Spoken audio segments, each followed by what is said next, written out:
Hi, I'm Pamela Guest, and I'm an ambassador for PAVE.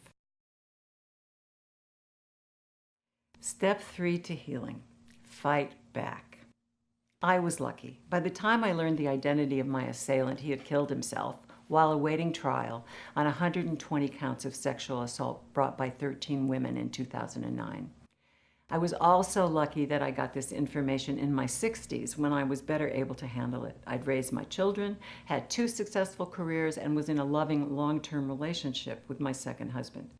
I also had means and old friends who'd become lawyers. Very important part of the story. My college boyfriend, into whose arms I ran after the incident, was particularly helpful, having himself been traumatized by what had happened to me. I embarked on a journey that educated me as to what was possible legally. I needed to assert myself, lo, these many years later. I needed to advocate for me and to strike back at someone who ruined the life I should have had. The life I did have wasn't so bad, but I wasn't normal. I hadn't felt safe since.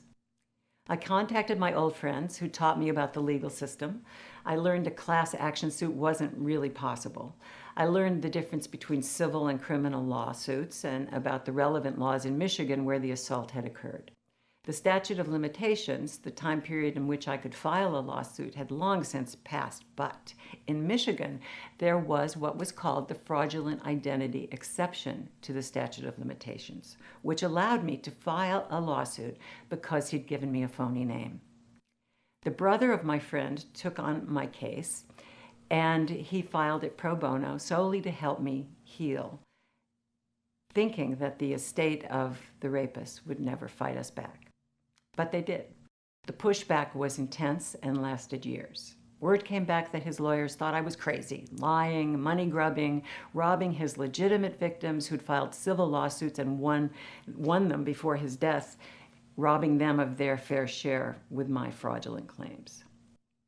I walked through that fire and came out the other side, but not before I had to start paying another legal team to advocate for me. I stubbornly resisted all their attempts to settle. I wanted my day in court. I had to fight back to save myself until I realized something. What I really wanted was to be able to tell my story without being sued myself, of course, to be free of it and to maybe, just maybe, be able to help someone else.